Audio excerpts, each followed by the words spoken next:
Hey, welcome back to the channel. I'm Steve, your host. In our continuing series of techniques, today we're going to be adding cast texture to Sherman parts. It's a pretty simple method with Mr. Surfacer 500. I hope you guys enjoy the video.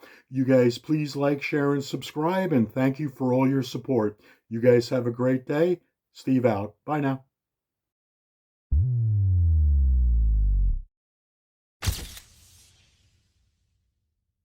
Okay, over the years, manufacturers have upped their game, and what they've tried to do is introduce cast textures on cast parts, especially Shermans. So you have an attempt here by Dragon with a final drive cover, and you can see they've added a textured surface, but it's a bit severe. It's a bit overdone. And so if you want to do it yourself, and with this, what you can do is you can knock this down a bit and perhaps soften it with some liquid glue. But this is a bit much.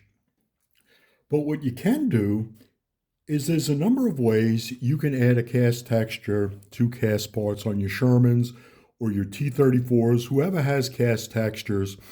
The method I like is using a Mr. Surfacer 500. I think you get a really nice texture with that, and it doesn't soften the detail on the kit piece like liquid glue would do. So if you notice on this, we've got some cast numbers.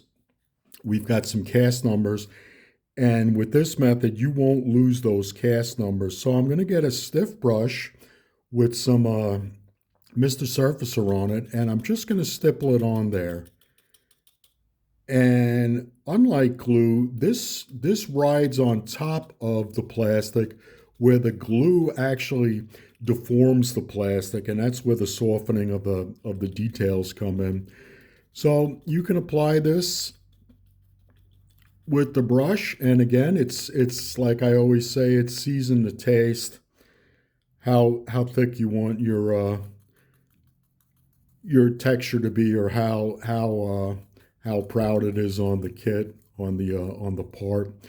But with this, in 35 scale, this just gives you a hint of texture as opposed to the very flat and smooth surface that you get with some of the kit parts. So you can see here that we've put that on there. Hopefully you can just make out the casting marks, which we haven't softened at all. And you can just kind of stipple it in and get it to where you want.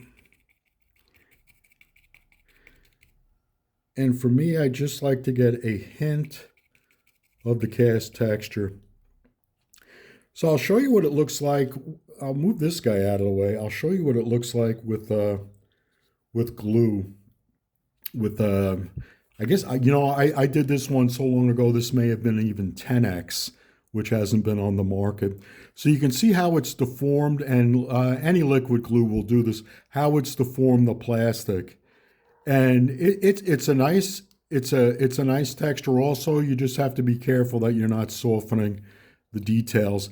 And again, I want to foot stop that the bolt strip is part of the casting, so make sure that you clean up that seam.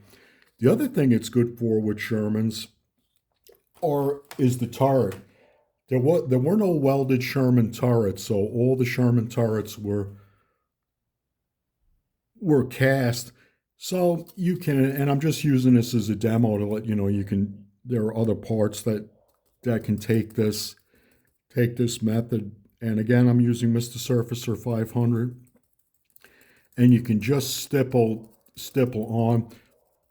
One thing I found with Mr. Surfacer 500, I can still glue parts on top of this. So I like to do the cast texture without a lot of bits and pieces on it, so I don't knock them off while I'm adding it. But I can glue onto this surface. The glue will react with the Mr. Surfacer, allowing the bonding of the plastic to plastic with the parts.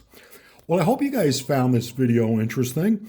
and I hope you can apply it to your models. I enjoy working with you guys. You guys take care and have a great day. All right then. Bye now.